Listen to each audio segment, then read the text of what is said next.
Welcome to the Unstoppable Recording Machine Podcast, brought to you by Hairball Audio.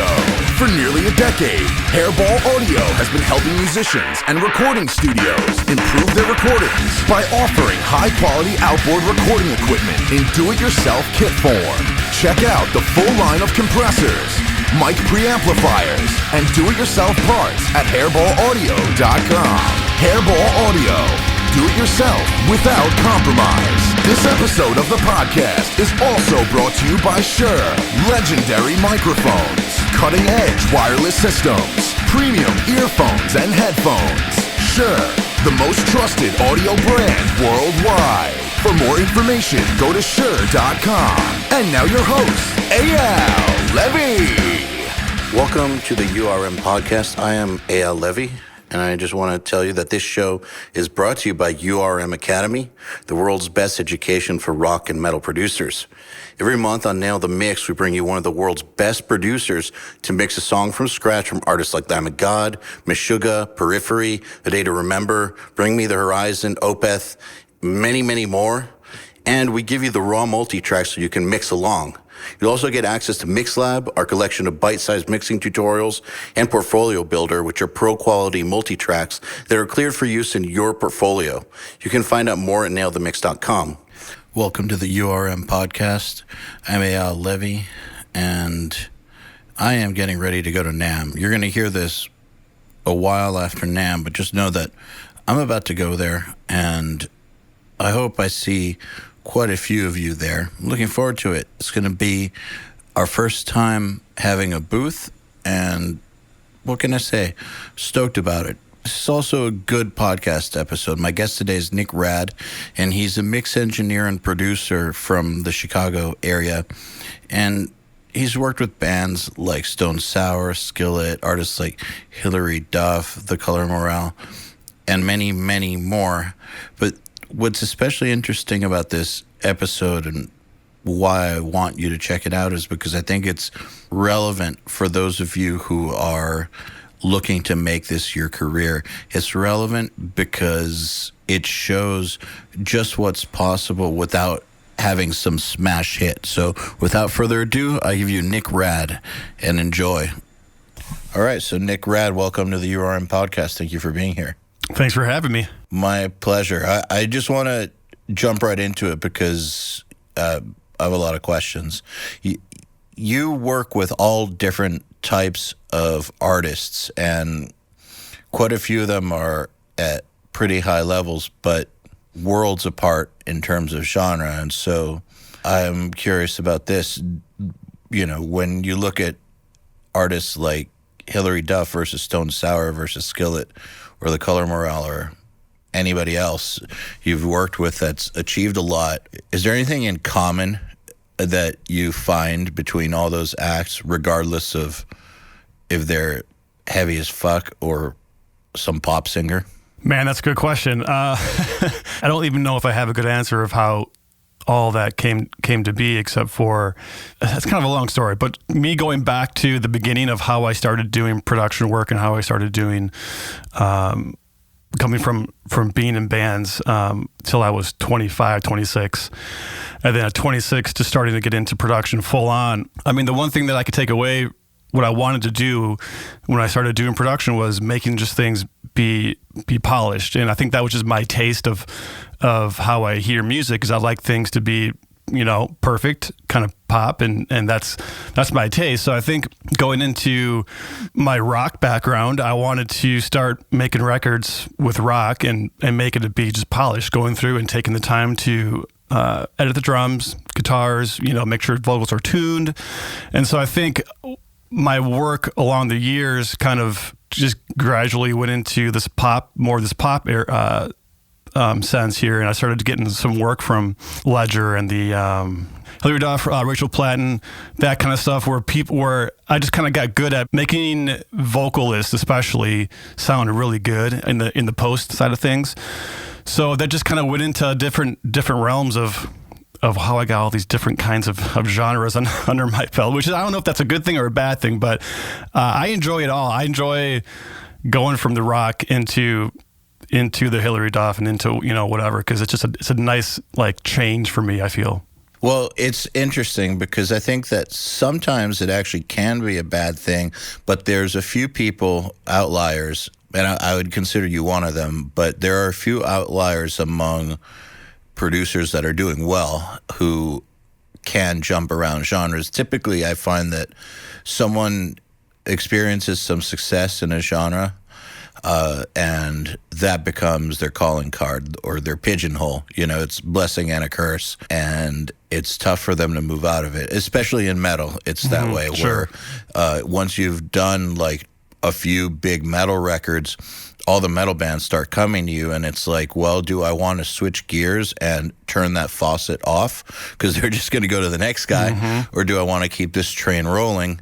And it's actually a very serious question because, if you divert your attention, the train could stop rolling. They could just go on to the next guy. So I think it's a very serious question that someone has to ask themselves. But, I don't think that many, and I consider producers artists, I don't think that many artists are great at lots of different things. I think they typically find their voice, and sometimes, though, their voice is compatible with multiple styles, but it usually isn't, in my opinion. So it's kind of an outlier thing. Sure. And I think, too, for me, I didn't really have a big record in my career that kind of like took me onto one path. And that's probably why I got into all these different kinds of genre, because I was just kind of like the guy that just kind of did work, and it was just word of mouth and kind of that, that grew. So first of all, I just want to key in on something you said earlier. It sounds to me like you said, the common bond is the polish. So that's what you're bringing to everything you do. And so that's where it sounds to me like that's where the compatibility lies, is in the perfection that you'll bring to each project. But I also think that most producers don't have like some huge record. Like we hear about the ones with a huge record because it's a huge record. But I think that they're the statistical minority. I think most producers that are employed, doing well, supporting themselves and living like a respectable life, didn't have some smash hit. Like they did a bunch of good work for a long time, word of mouth spread, and they built a career. That's pretty much exactly where I live, right? What you just said. Yeah. Well, I mean, sure, but you have worked with some pretty large artists. So there's some people who sustain that off of local markets only. But I guess my point just being, though, that I think it's a myth that you need to have some huge smash hit to your name in order to make this whole production thing work. I would totally agree. Yeah, I mean, I've been doing this out since 2006 is when I went full-time with doing production. Actually, 2008 is more of a full-time thing for me. But coming from bands that I've been in and producers that we've worked with, one comes to mind, Jason Livermore and Bill Stevenson from the Blasting Room in Fort Collins, Colorado. We made 2 records with those guys, and just learning from those guys and their work ethic, that pretty much changed my life and in how I do stuff now. And it's about the love. Like I just started doing it and I just kind of fell in love with it. Yeah, like the more you do it, obviously, you get great at things, and it's just about finding your niche. So what's funny though about the whole speaking of the polished niche or sound, because my partner Joey Sturgis, he also, for his genre of metal, like he also had a very polished sound. And I remember back in the day when Andy Sneap was the big metal guy, he had a very polished sound, and people would sometimes talk a lot of shit about them and just be like, every mix sounds the same, like they're just hacking it or whatever. And that is the farthest thing from the truth. And I have proof that it's the farthest thing from the truth, because in Nail the Mix, if it was so easy to make a mix sound polished and perfect, then at this point in time, we would have well over 10,000 students whose mixes sound better than Joey's. Sure. And who are like, on that level or on the level of any of the people we've had on who do the polish thing, but I hear the mixes that are submitted every single month for our mix pull. We get like well over 500, and I hear them, and it is not easy at all. It's and I know it's not easy, and it's interesting to me that people will sometimes scoff at it until they kind of have to try it, and then they realize that it's borderline impossible. Absolutely, yeah. So what drew you to that? You know, I think just the fact that I could, when I started learning Pro Tools back in 2005 and 6, and just, I spent like 8 months basically just, I had no job, and I just dove in, learned all I could, watched a bunch of videos that were at that time on YouTube. And the fact that I could manipulate, you know, my guitars or my drums, whatever, and make them as tight as I wanted it to be, that just resonated with me. I was like, man, this is really cool. Like I can make records that sound pretty cool now, you know? So I just started doing it. And the more I got into it, the more my love, and this is going to sound funny because everyone hates editing, right? They say they do. Yeah, they say, but it has to be done, right? It's one of those things that just, you got to do it. I mean, half the things on my website are just basically me doing, you know, vocals, like vocal editing and comping and tuning for these artists. And I just love, there's something about it, the before and after for me, that's like, man, this is great. Like it might take me like 10 hours to do one song, but it's going to be epic when it's done. You know, that's my thing. And my pop sense of just what I like, it just kind of grew into this thing that I love. I don't know. So I'm all about, I mean, and the thing is too, is if someone doesn't want that kind of sound, then I'm not the right guy for it, you know, and I'm cool with that. That's fine with me, you know. It's not like everything I do is completely like, you know, to the T, but I mean, most of it is, you know, it's going to, you know, especially with the artists that I'm working with, or they're all on the pop side of, even it's pop rock or whatever it is. It's just going to be more, it needs to be perfect, you know. It's interesting. I just spoke to a guy named Jack Shirley yesterday on the podcast. He's a producer out of the Bay Area, and best known for his work with a band called Deaf Heaven, which is like I don't know what to call them. They're like a black metal band kind of, but he has the very DIY ethic, which is kind of like very few edits. It is what it is. And his records sound great too. So what I think is important for people to realize is that what matters here is knowing who you are as a producer and having your own voice and being able to tell artists that don't fit in with that vision, or hopefully getting to that point, because obviously when you have no clients, you kind of have to take what you can get, but working to get to the point where you can say, this isn't a good fit, and this is, and should work with this band and not that band, because that band wants something totally different, something that I don't do. Absolutely. There's been times where I've put bands in the direction of different producers just because I knew that I wouldn't fit what they were going for, you know, and I'm totally cool with that. I think, you know, it's like I said, it's just kind of like, it's about finding what you're great at and what you love to do and make that work, basically, you know. Did you ever regret sending a band to somebody else? It's happened maybe 3 times in the last 10 years. So it hasn't been great. So no, it's not a lot. The thing is, like, since like 2009 or so, or 10, the people that come to me they kind of know what they're getting themselves into, basically. So it hasn't been a thing. It hasn't really been a thing where it's like, you know, very often that happens. Yeah, just the fact though that you're willing to say that, it's the same thing. Just like if someone goes to Jack Shirley or Kurt Ballou wanting what you do or what Joey does, that's dumb on the band's part.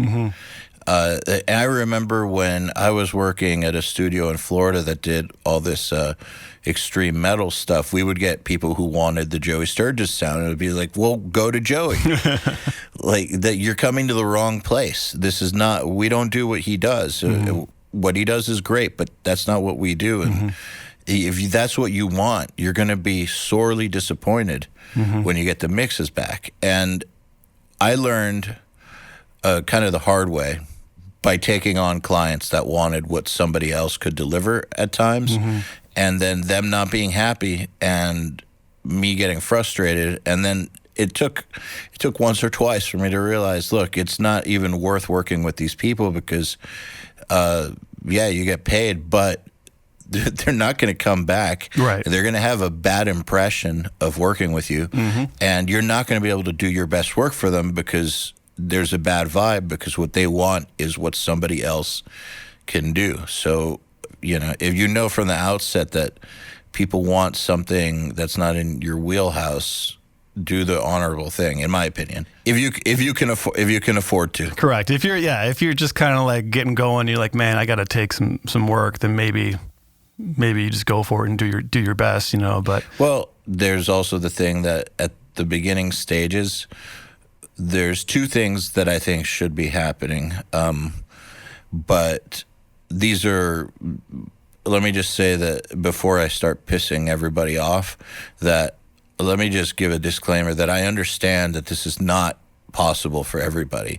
Okay? So if this is not possible for you, out there, like, don't get mad. I'm just saying that this would be ideal. When you're first starting out, that your overhead is as low as humanly possible, so that even if you're not getting that much work or any work, you find a way to pay the rent so that you can say no to artists that aren't going to help you progress, or you just take those as practice sessions or whatnot, but not serious sessions, so that you can open yourself up to saying yes to the right people. But it might involve not doing some paid work for a little while, offering your services for free in order to win over certain people, or turning down other artists that you don't want to work with. And if your overhead is really low, that might be possible to do. And look, if you're trying to start a production career and you have 3 kids and a mortgage, you may not be able to do that. But, if you're 21 or 22 and, maybe you have a little family support, or, figured out how to live for cheap and have a part-time job, then it's way easier to do this. Absolutely. So you were a musician first, right? I am, yeah. Okay. So how long did you do the music thing before the production thing came along? So my first band, Hangnail, was on this label called Tooth and Nail Records. We did 3 records. Oh, I know Tooth and Nail. They're a good label. Yeah. You did some, what is it, August Burns, right? Yeah, August Burns, right, yeah. Nice. So we did 2 records with Hangnail. That was 98 was when we graduated high school. And we were actually a band like 3 years before that. So basically, out of high school, 98, we put our first record on Tooth and Nail. And then we toured for like a year or so and did the same thing for 2 more records. So that was 98 until somewhere 2002 or 3 or so. And then we broke up, long story. But I joined this band called Acceptance from Seattle.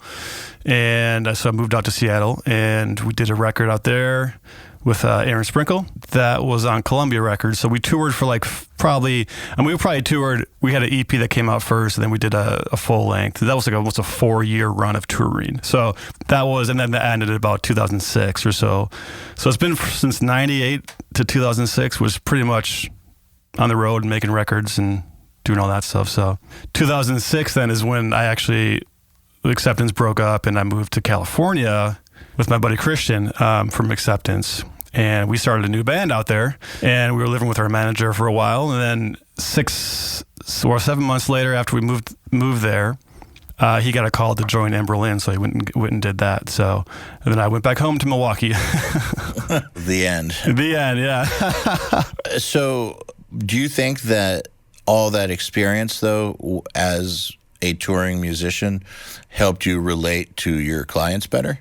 Oh, absolutely. I mean, it's a business. We're on the road doing our thing, being a business, and so we have to figure out how to make that work. And and talking to to people every day and every night at the shows and all that kind of stuff. Yeah, so absolutely. And I mean, even what I learned from the producers that we worked with those making those records, I wasn't really into production, but I was getting into it as we were making these, as like for Acceptance especially, watching Aaron Sprinkle do his thing. and learning what I could from him. It was pretty cool. He's great, by the way. Yeah, he is. Yeah. I haven't heard his work in a minute, but I mix engineered a Demon Hunter record. Oh, nice.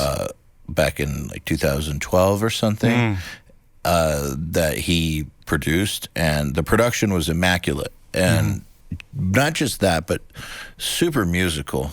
He's just really, really good. That's the thing, and he's a genius musician, which just helps everything out when he starts doing production work, you know? Yeah. Working with him, so that made you kind of see the light as far as production goes? Absolutely, yeah, because what was cool about it was that the band would come in and we'd do a day, you know, we'd record whatever we need to, drums or guitars, and then like the next day we'd come in and there'd be like just extra production stuff that just sounds epic to us, and it's like he would just do that like on his downtime, you know, before we were even there at the studio, and that happened all the time. Like he just hears these things, and he does it so fast, which is kind of incredible to me.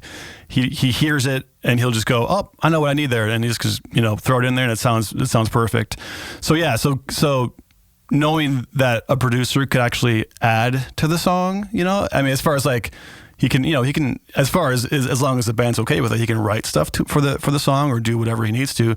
And seeing that, I didn't realize that. I thought like back then, I just thought a producer was just gonna like, basically an engineer hit record and let the band do his thing. So seeing what he added to our songs was very eye opening for sure. I guess after working with him, what was the inspiration that got you into recording? Was it just like, this guy is, now I know what you can do, the band's done, got to do something? Or how did it come along? That was pretty much exactly what it was. Like, so yeah, the band was done. I moved to California, and those 7 months in LA was when I purchased Pro Tools and just started going for it, and didn't have a job.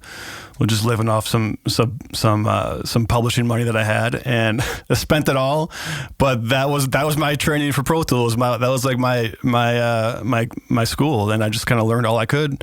And then when I came back to Milwaukee after those 7 months, I moved into a studio that was in actually it's in Kenosha, Wisconsin, and I used a space there and started just recording bands and just went for it.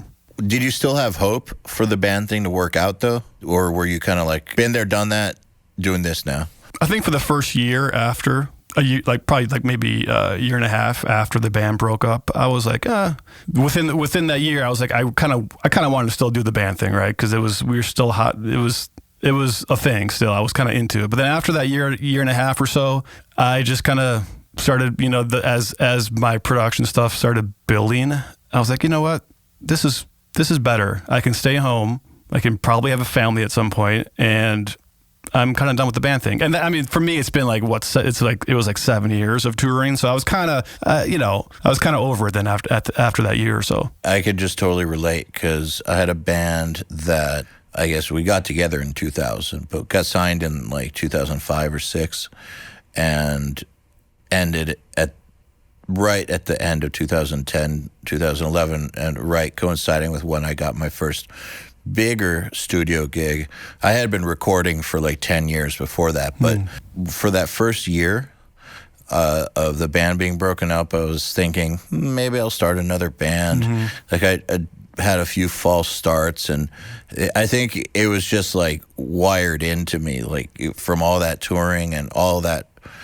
Just being in a band that's actually doing something is so like life consuming that it's hard to just put on the brakes and stop. So I think for a good year, I was kind of halfway wanting to maybe do another one or something. But then at some point, it was around a year as well, it was just like, nah, this is way better. And the idea of starting another band just fills me with anxiety. Oh, me too. Absolutely. There's no way I could, even when bands come in and I'm producing bands, it's like, man, I don't want to say it to them, but I'm kind of like, man, this is, you guys, good for you guys. Like, this is like a big task, especially nowadays, with how music is. But like, I couldn't even think twice about doing that now, starting a new band, or, it's a big deal.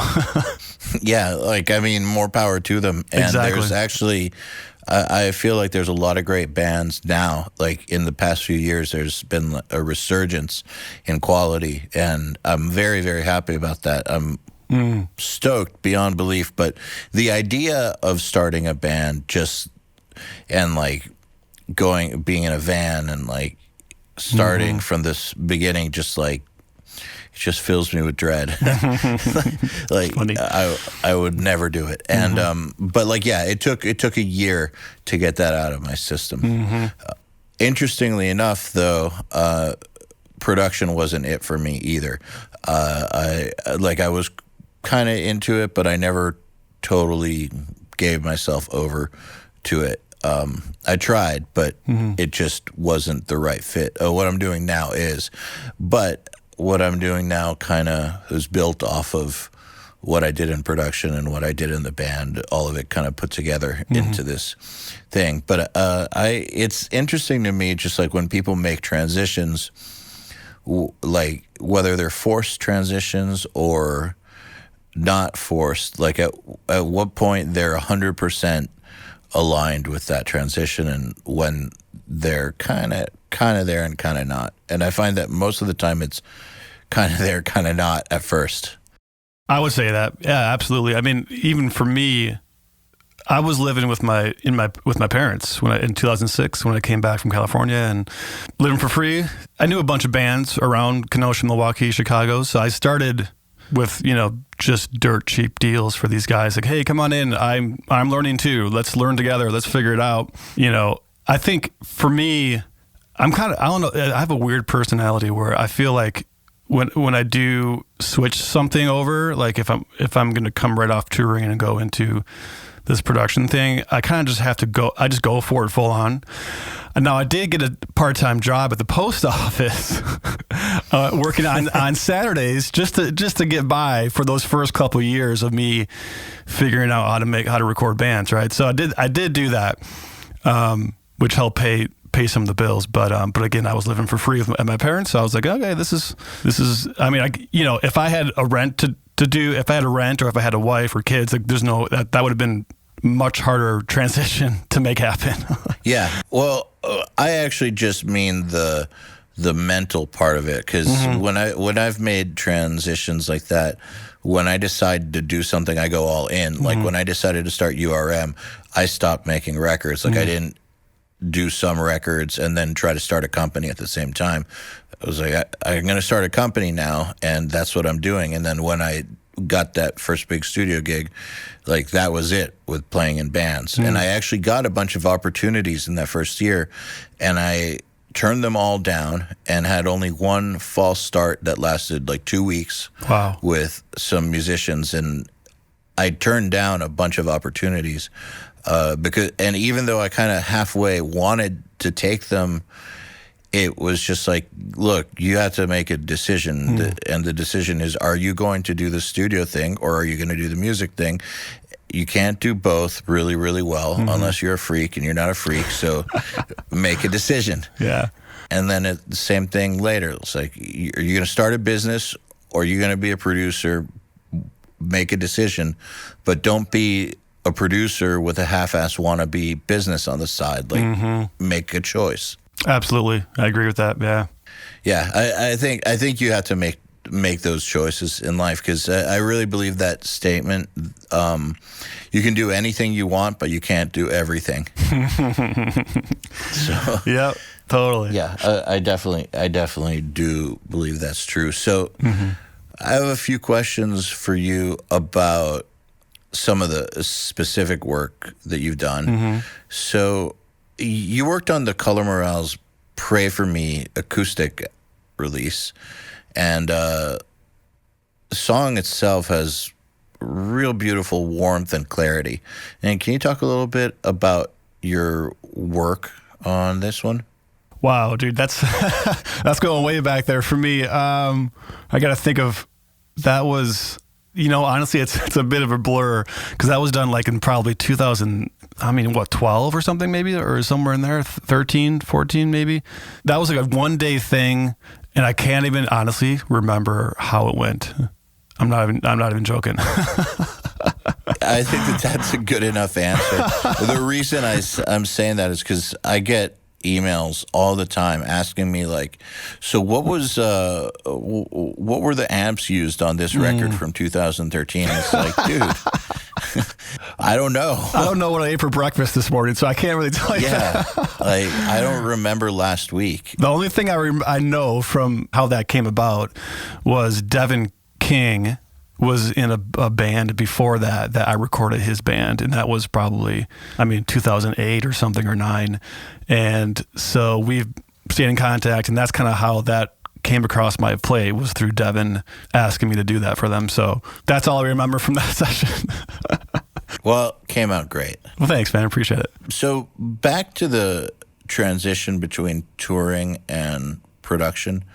With all that touring that you did, I'm guessing that you had a substantial opportunity for very good networking, especially, just all that touring and then living in LA for a while. And I feel like when you're in that situation, the point is just making it work and not totally blowing it. It is easy to totally blow it, but, if you don't totally blow it, it's a huge opportunity to plant lots of seeds for the future. Do you have any social advice you might be able to give listeners to help navigate social waters when they're in, I'd call, fruitful or potentially fruitful social situations? Yes, I do, because I learned it the hard way, because I wasn't like the social butterfly in the band. So, I hung out and talked to people, but like after the show, I was in the RV going to sleep, because I was like the morning driver. I wake up at like 7 and start driving. So one thing that I regret from all those touring days is keeping those contacts and saving those kind of contacts, in your phone or wherever. And we toured with a ton of bands that I had some great opportunity. I did, create some good contacts, but there was a lot more that I could have had if I would have taken the time and said, hey, let me get your number real quick, or let me just, get your email, and we'll keep in touch, whatever.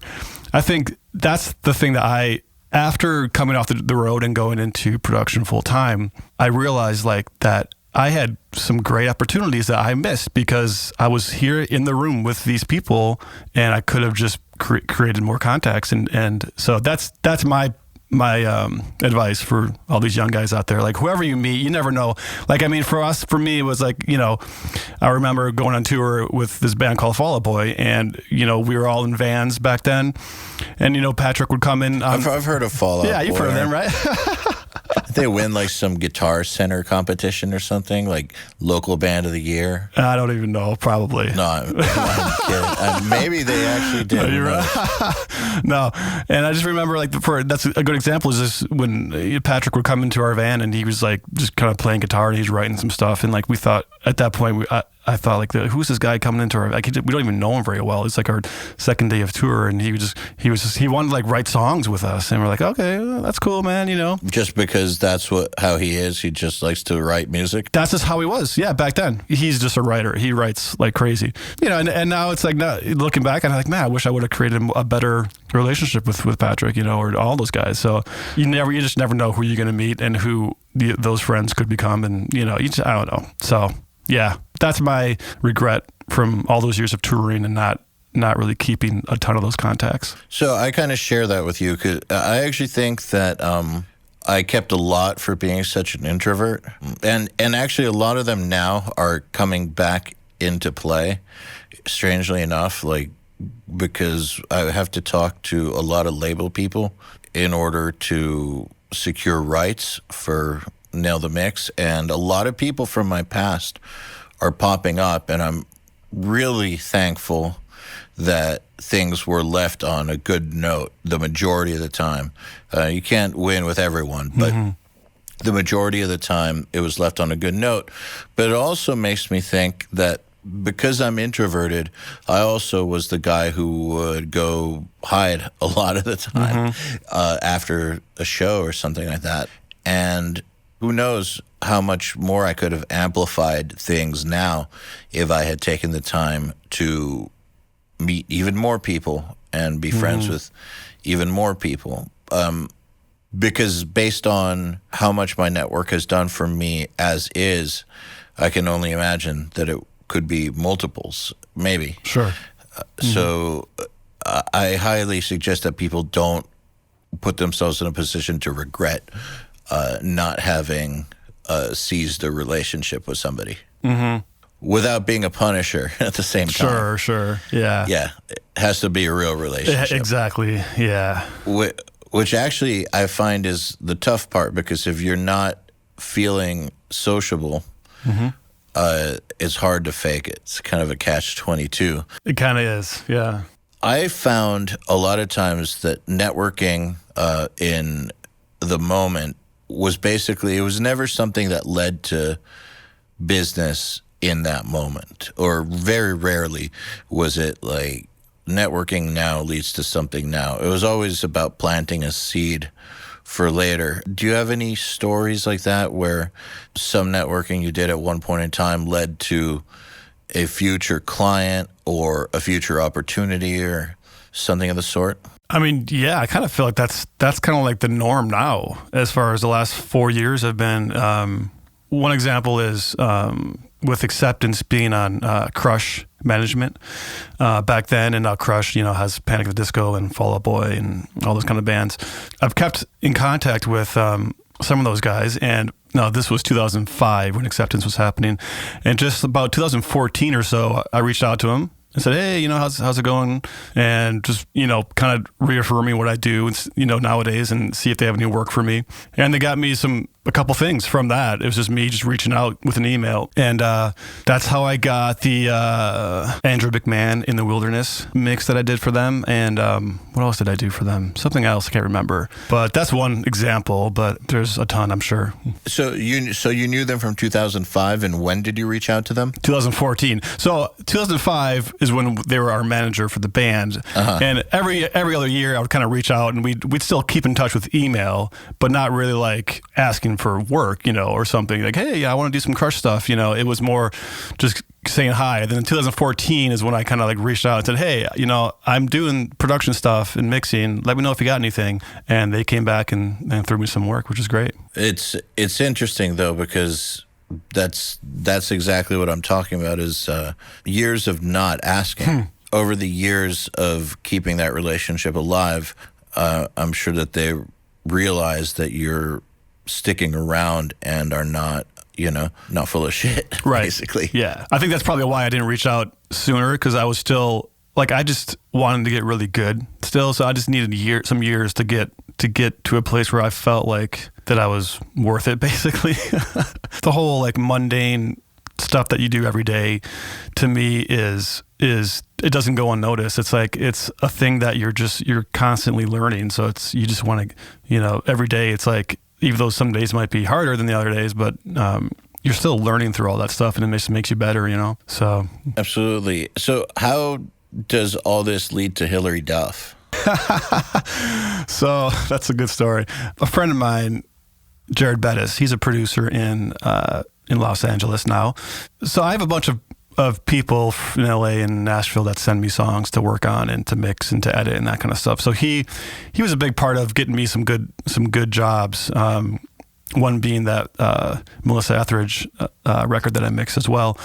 But he's got his hands in all kinds of stuff out there. He's writing with artists, and so he worked on a song with Hillary for her last record. And so basically, what I did with Hillary, all I did for that song was I comped and edited her vocals.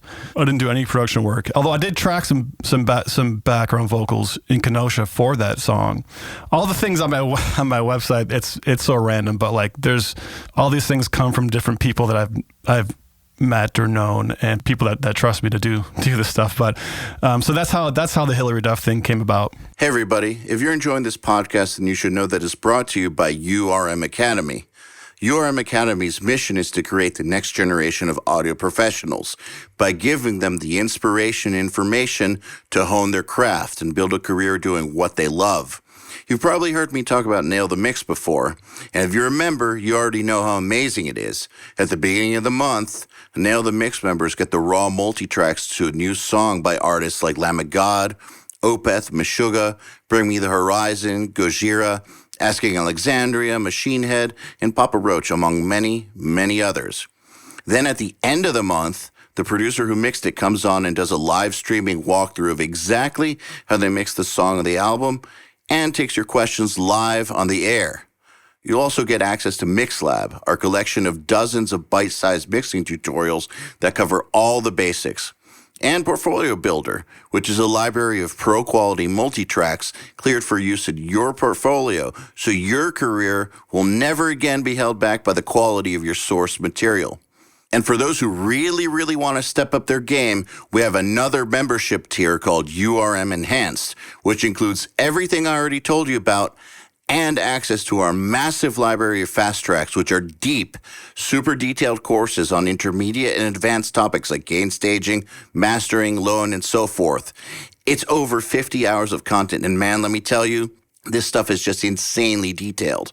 Enhanced members also get access to one-on-one office hours, sessions with us, and Mix Rescue, which is where we open up one of your mixes on a live video stream, fix it up, and talk you through exactly what we're doing at every step. If any of that sounds interesting to you, if you're ready to level up your mixing skills and your audio career, head over to urm.academy/enhanced to find out more. When you're working on something that's, I guess, there's a lot riding on something like that, maybe, and not to say that it's more or less important than like a rock record, but there's typically a lot more riding on it just because there's a lot more money invested typically in a pop artist than a rock artist. There's just more. I feel like the stakes, depending, obviously, you know, if it's Slipknot or something, you know, stakes are pretty high. But in general, pop is way bigger than rock, and the stakes are higher. Is there more pressure on your end when you get handed something like that and are told, do your thing? Or is it just another song that you're just going to do you on and hopefully they love? I think there's a level of importance when when a song comes in like that. Like, it's, again, it goes back to just the practice. Like, I feel like I've had so much practice now that I feel pretty confident going into like a Hillary Duff and making sure it's like her vocal is perfect, that kind of thing. So I think, but still, there is a level of, there's her A&R, and then there's all these people at the label that it needs to be perfect, otherwise they're not gonna love it. And that particular song was not recorded that well, her vocal. So there's a lot of noise, a lot of just stuff all over the place. So that one was a bit hard. But I would say, I spend a bit more time just to make sure it's like, okay, I go through with a fine tooth comb and as opposed to, okay, here's the normal whatever rock band I'm doing. Like, I know it's gonna be fine in the end, but there's no label behind it. There's no, it's all indie stuff. So there's a level of importance there. Yeah, just the stakes are way higher. Can we talk a little bit about your process of what you mean by fine-tooth comb, and especially as related to a recording that's not as good? Reason I'm asking is because most people listening, the stuff they're going to be working on is not going to be that great. I mean, sometimes, they'll get the opportunity to work with some pristine tracks.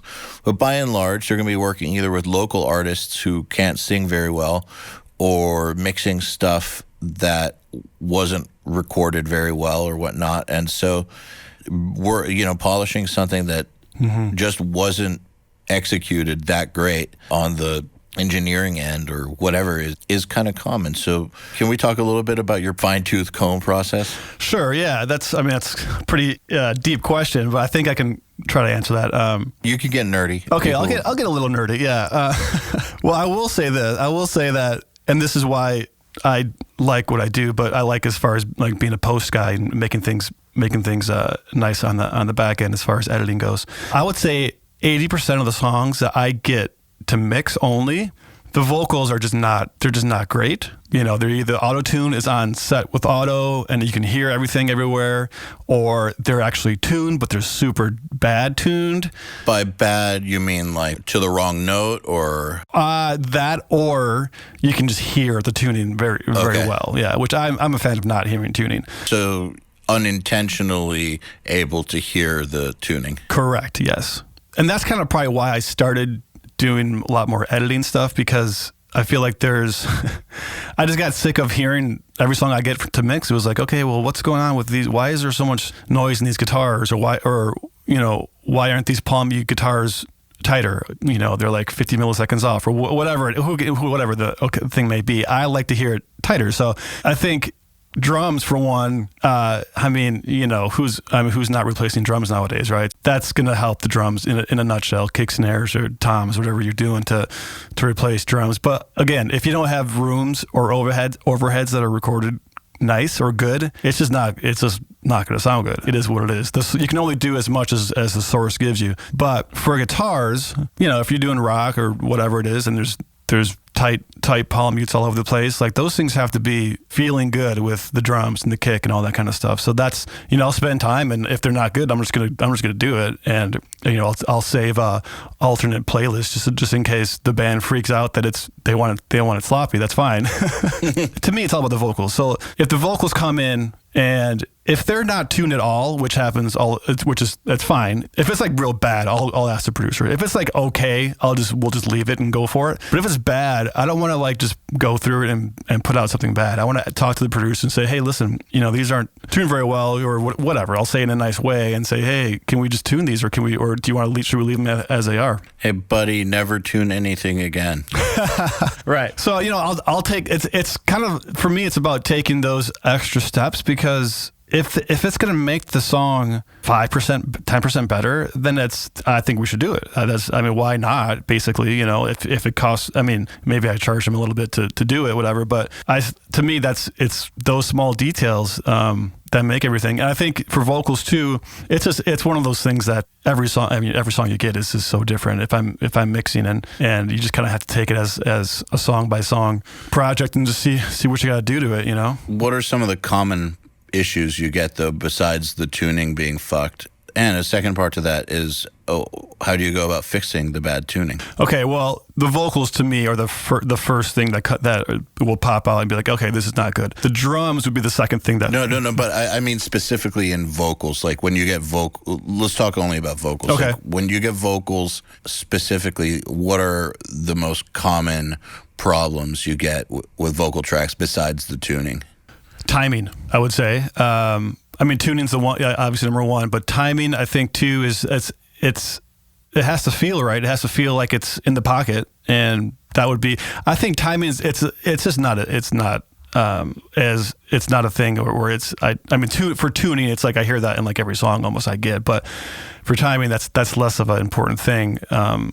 But I for me, because I do so much vocals, I just hear all that stuff. I hear like, okay, why is the chorus so early on this line, and why is it, so I'll just go through and kind of like time those things a little bit better if I can. Man, I don't know if I agree with you that it's not as important. Like I almost feel like it's equally, because if the feel isn't there, if it's not in the pocket, like it makes me insane. Oh sure, yeah. No, I meant that just like what you hear first of all, like when you first, yeah.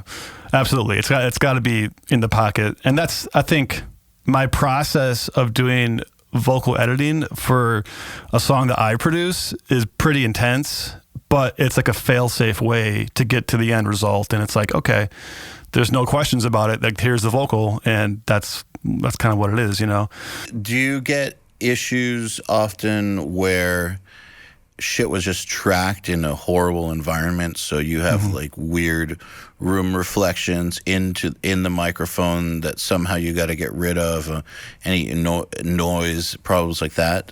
It happens, from time to time, not very much, but and those are the kind of things that I will attempt to do some magic EQ, whatever it is, and then go back to the producer and say, hey, this is how it sounds. I can't do much about it. And if they want to recut the vocals, great.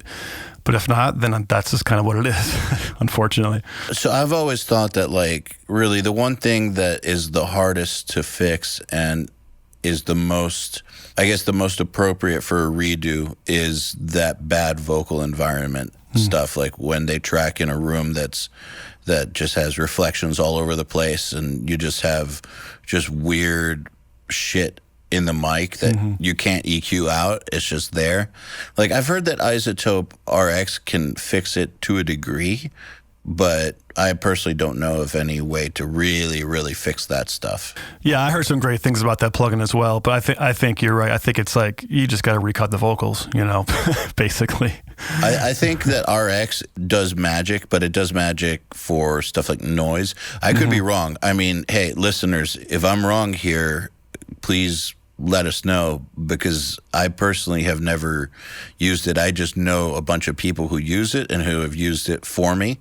And so what I understand is that you can definitely do some black magic with it. But I know that I have given vocal tracks to somebody to try and fix that were, given to me, that were like recorded in a bathroom or something. And, they weren't fixable. It's happened a few times, and I've never had anyone actually successfully or me be able to fix that problem. So what did you do then in that occasion? Did you just go back and say, hey? I asked them to retract the vocals. Okay, yeah. It never happened when I tracked them. Like, when I track vocals, I set up a fucking fort.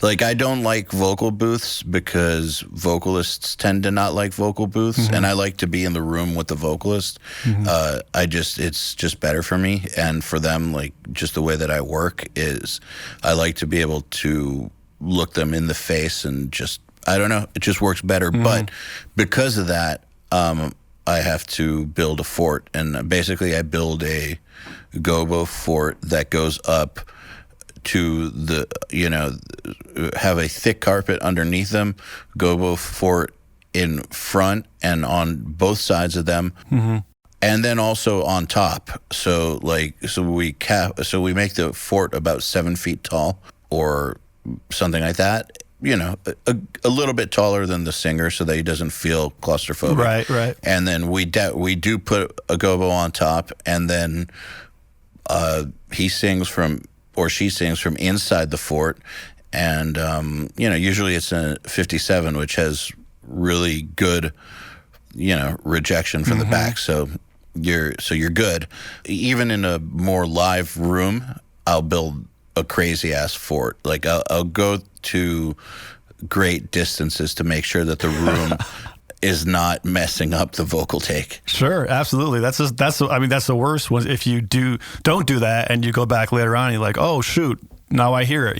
That's the worst. Yeah. Well, I fucked up vocals back in earlier days and got reamed out for it. So it's never fun to be told that you have to tell a vocalist to redo everything because it's your fault. Absolutely. Yep.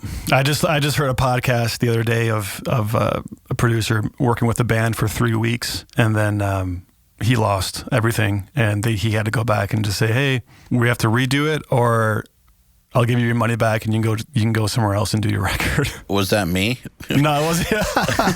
Because I do have a story like that. Oh, do you really? Wow. Yeah. What happened, and listeners, forgive me if I've told this before, but my studio got struck by lightning back in like 2005. The pre-cloud backup or anything like that. It got struck by lightning right when I was backing up. So I had both backup drives hooked up, and I was doing like a mirrored backup, like I always did. And I was working on 2 records at that time. And they were on all 3 drives. So the internal drive, and then 2 glyph drives. Remember those? And then 2 glyph drives, the big like steel ones that they used to have, the Firewire ones. So like they were backing up, and the weather was getting bad, and there was like 3 minutes left on the backup. So I'm like, 3 minutes, okay, 3 minutes. As soon as this is done, I'm unplugging everything. And at about 30 seconds to done, lightning struck the house, and basically shit exploded. Like, That's crazy, man. Wow. it was like when you see like a submarine room in an action movie take a hit and sparks go everywhere or something. It was frightening, and it was also pink. It was pink electricity. That was the weirdest part. It was, I don't know if you've ever been near a lightning strike, but it doesn't, at least I've been around two, actually. I was near a basketball pole that got struck once. I was sufficiently far away to where nothing happened to me, but like, so I've been involved in two lightning strikes. That's crazy. Wow. Possibly three, actually, because I think my house, wait a second, I think my house in Florida, okay, my house in Florida was also struck by lightning, and it took out our septic. But, wow. I'm not going to come near you. I've been involved in 3 lightning strikes, if you can believe that shit. Wow, that's crazy. So you lost everything on those drives then, right? I had not just that, like the computer was gone, all the outboard gear that was hooked up to it was gone. Like, I lost a lot of stuff in that. But one of the bands was there with me when it happened. We had just finished tracking, and we were just like smoking a joint and like backing stuff up and talking about the session when we're going to get back together. So they witnessed me noticing the weather and being like, okay, we got 3 minutes left and I'm unplugging everything. Like, so they were there and they saw that like I was aware of it, and we together were like, yeah, let's just give it 3 minutes and then we're done.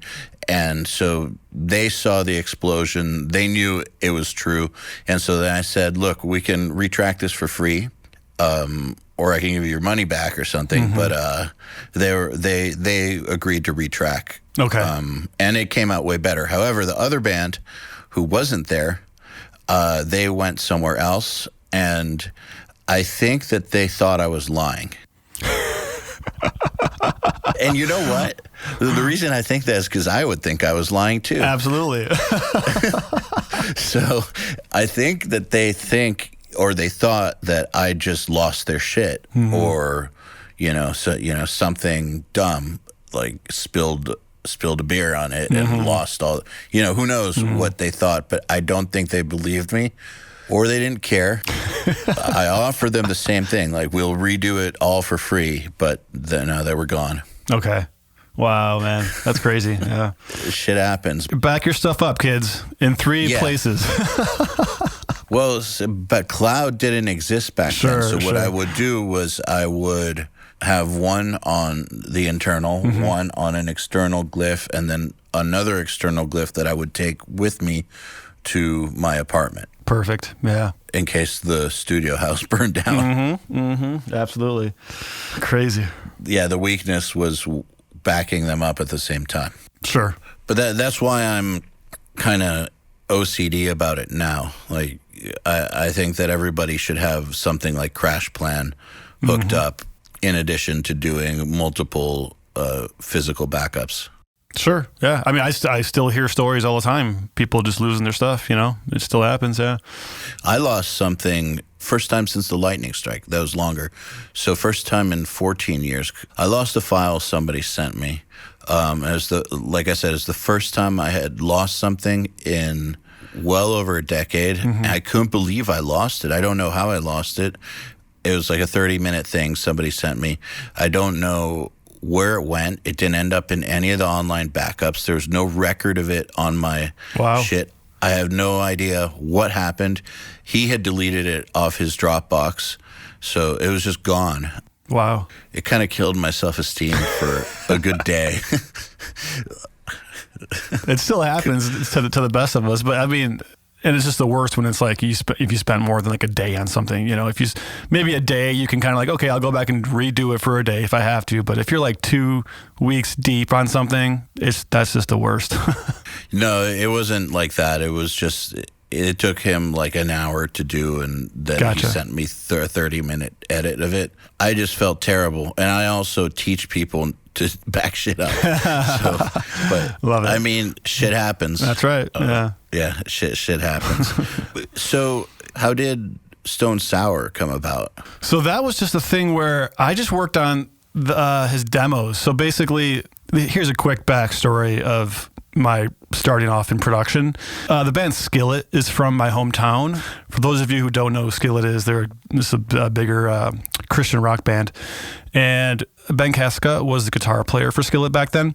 And when I started doing production at the studio that I rented out at down in Kenosha, Ben had stopped by and I met him at the studio there, and we started talking about stuff. And he was a producer as well on the side, and he's like, I got all these bands I want to record, but I got no time. I'm on the road with Skillet and I'm pretty busy. So do you want to do it? I was like, yeah, that'd be great. So that's kind of how like we teamed up, and the company Skies Fall was born through Ben. Ben started this company, and at first we were just a recording studio, and I was like the main guy doing everything, and then it turned into like a recording studio and / film. We started doing some videos and doing all this stuff, but Ben had the opportunity to go and write with Corey. He did that. He flew out to Corey's house, did some demos, brought him back, and I basically took those demos and did my thing with them, added it, made him sound great, fixed vocals, all that kind of stuff. And so that was all that was for the Stone Sour stuff. It wasn't like a record thing. It was just all just kind of demo process for him. Still though, it's cool. Pretty damn cool. Yeah. It's interesting because even Ben was like, man, I'm about to go on a flight to go to Corey's house, and like Ben's a Christian obviously, and Corey's probably, I mean, I'm assuming he's not, but he's like, this is going to be interesting to see how this goes. But he loved it. He thought they hit it off great, and it was fantastic. So Ben had a great time. Yeah, I think Corey's pretty outright not. That's what I figured. Yeah. I've only met him twice, but I know a lot of people who know him though, and I have never heard a bad thing about him as a person. And my two experiences with him were that he's like one of the most positive, uplifting, easygoing, cool, charismatic people. Like I could go on and on. Like he's fucking cool. Yeah. And so I figure that anyone cool going to work with him would probably have a good time. Exactly. Yeah. Now, at least. Now, I don't know about back in 2007 or 2003, but like what I've heard about Corey Taylor now is that he's just kind of an unbelievable human being to be around. And like I said, my two experiences with him were interesting. I know he wouldn't remember, but I found them to be interesting because I've experienced a lot of people talking about successful people as though they were lucky or something like that. They don't. A lot of people don't like to credit the person who made it to the top, or they try to assign some sort of advantage that they had or something like that. And I've always thought that, you can get, at least in music, you can get your foot in the door for sure if you have some pre-existing advantage, like, your dad is at the top of a label, or you're super rich and your dad offers to match the label's advertising budget. I've seen stuff like that happen, but it'll only get you that far. It won't keep you in the game. It might open a door, but so that said, I don't believe that you can ever get to that top level without deserving it. Like because the public can't be fooled, and not to that extent. Like you can't go multi-platinum and stick around for that long without being the real deal. And so when I met him in person, it was instantly like clear that this dude is a star. Have you ever seen those cell phone pictures of like movie stars where it's like them and then two non-movie star friends, and it's just like a shitty picture where like they have like red eye and all that stuff, but the movie star just looks like a Greek god or goddess, and then their two friends just look like normal people, and it's like, that's because that's what they look like. That's not some invention, and it's with that frontman charisma or that star-like charisma that someone like Corey Taylor has. That's who that person is. Yep. Absolutely. I've always thought it was interesting that sometimes that gets discounted. It gets discounted a lot with pop artists, too. It bugs me. Yeah. Because I don't think anyone gets there by accident. Sure. Sure. Or at least stays there by accident. Well, that was my rant on that. So it sounds to me like what you've got going on is a really good example for what's possible if you do really great work and just kind of stick to your guns. It doesn't matter if you did the demo for Stone Sour or the album, but you keep working and you keep getting work. And it sounds to me like people are coming to you for what you do, and you're getting to work with clients that you enjoy working with and doing your thing. And I think that that's kind of living the dream. I mean, I can't complain right now. I love what I do. I think just recently it's been more of a thing where I'm starting to maybe say no to things I don't want to do. And this is just only happening. This has probably just been the last couple of years here, but before that, it's been like, okay, I just kind of need to. I have 2 young kids and a wife, and so with what we have one income, so it's a bit like I gotta pay the bills, for now. But I feel like it's slowly transitioning into. I want to work on more things that I want to work on and less of maybe just like, I'll pass on that kind of thing, but that's my motto, man. So I just kind of like, I figured out what I like to do, what I feel I'm good at. And just really take that to the next level and see. And I think also for me, like when I first started recording bands and stuff, and, I was a nobody, I still am a nobody, but they come to me with songs and we'd record them and they would leave. It'd say we did like a 5-song demo. They would leave, after the week, whatever it was. And then I'd start giving them mixes back and they'd be like, man, this is, I think taking the time to edit stuff and to make sure it's nice and neat. The band, that's kind of how I feel I built this thing basically, is by getting these bands in that may not be the greatest bands in the world, but maybe they have good songs, and just, making them sound great, and then them telling their friends, and then, and so on. And I think that's, kind of how this whole thing started for me. And that's kind of why, that's what I love to do is that kind of thing. And so I feel blessed that I can still be doing it this many years after I started, which is awesome. So yeah. Do you advertise at all? I don't. I just have a website. Yeah. Okay. Yeah. So it's basically word of mouth. It's all word of mouth. Yeah. The reason I'm asking, I ask almost everybody this, is because I really, really believe that advertising is a waste of time for producers. Mm-hmm. Because every producer I know did it all through word of mouth. I mean, they might have a website, but the website itself isn't going to. It might reaffirm who you are if someone's already curious, but they're not going to discover you off of the website. Exactly. Yeah. So I always tell people that they need to work on building relationships in their portfolio, and then let the word of mouth do the work for you. I mean, it's all about the work. Yeah, exactly. And then it speaks for itself. Yeah. Well, I mean, there's no better endorsement than a former client or a current client or a song that somebody loves the sound of. That's way bigger endorsement than punishing somebody with a business card at NAMM, which is about to happen to me. Have fun with that.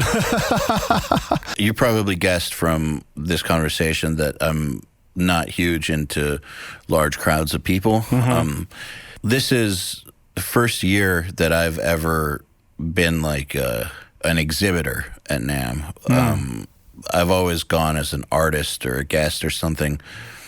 And I've only really gone once every other year lately, or even 3 years, just because I don't like being in big rooms with a whole lot of people and a lot of fucking cacophony everywhere. But by the time this comes out, NAMM will have already happened. So this year, URM had a booth. First time ever.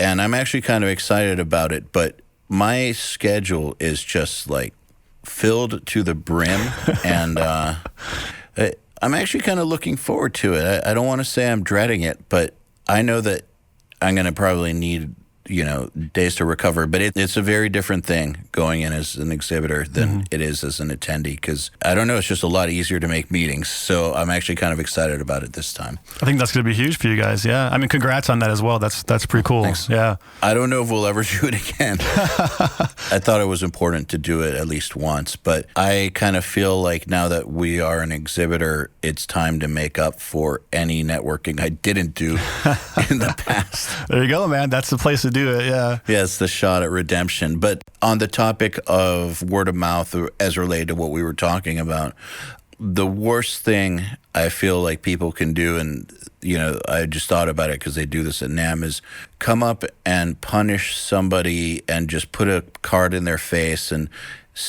try to sell their service in the first 5 minutes of meeting them. That's one of the worst ways to network with somebody. I think that the best way to do it is to just make friends. And it doesn't mean friends that you talk to every single day. It can be a friend that you catch up with once a year or something. But, just get on a positive footing with somebody and let it develop naturally. Like you said, like it took you 9 years with that label, management company, knowing each other from working together previously, but then keeping the relationship alive in a casual way.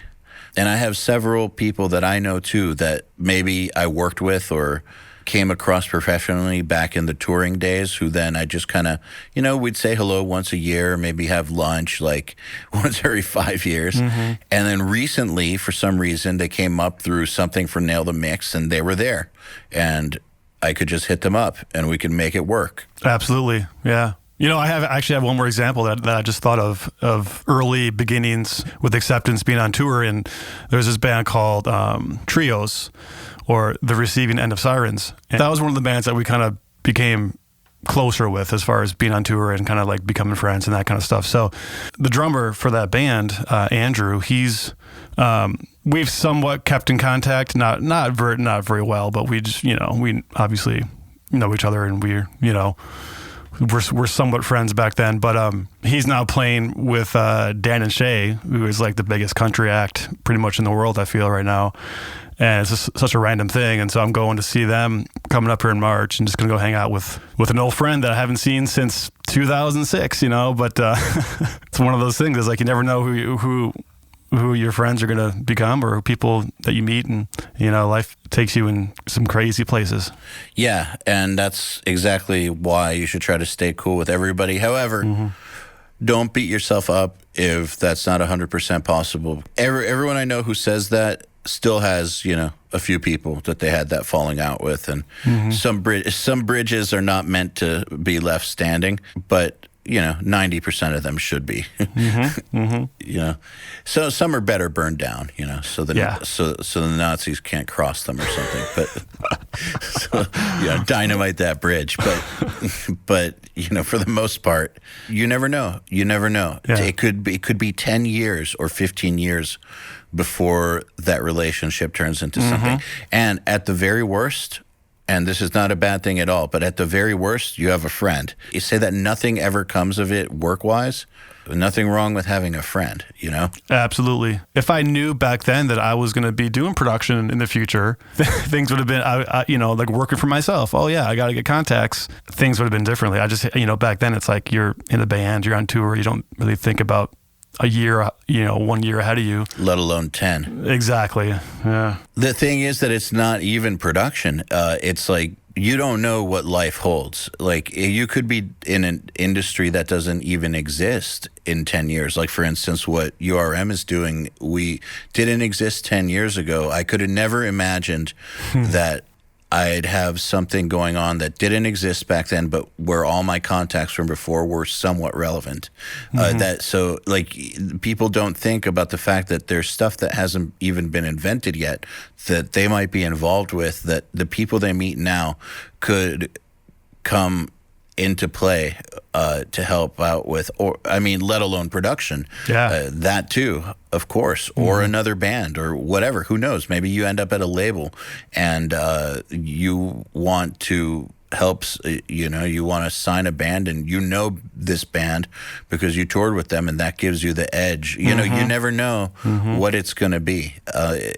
So that's why you should take these all seriously, and especially never look down on somebody because they might be on a lower rung on the ladder career-wise. Because first of all, they're not lower on the rung humanity-wise. They're equal to you as people, and you should treat them that way. And also, because career-wise, they might be controlling your ladder at some point in the future. So all the more reason to keep things cool. But Nick Rad, I think this is a good place to call it. And I just want to thank you for coming on. And is there any way that people can find you that you want to plug? I guess the best way to find me is just my website, nickrad.com, or I'm on Facebook, Instagram. I think my Instagram is Nick Radovanovic. It's a long one. Sorry about that. But yeah, if you just search for my name, you'll find some stuff. Yeah, and we'll link to it in the show notes as well. So, Nick Rad, thank you, and have a great day. Thanks for having me. Appreciate it. The Unstoppable Recording Machine Podcast is brought to you by Hairball Audio. For nearly a decade, Hairball Audio has been helping musicians and recording studios improve their recordings by offering high-quality outboard recording equipment in do-it-yourself kit form. Check out the full line of compressors, mic preamplifiers, and do-it-yourself parts at hairballaudio.com. Hairball Audio. Do it yourself without compromise. This episode of the podcast is also brought to you by Shure. Legendary microphones, cutting-edge wireless systems, premium earphones and headphones. Shure, the most trusted audio brand worldwide. For more information, go to Shure.com. To ask us questions, make suggestions, and interact, visit urm.academy and press the podcast link today.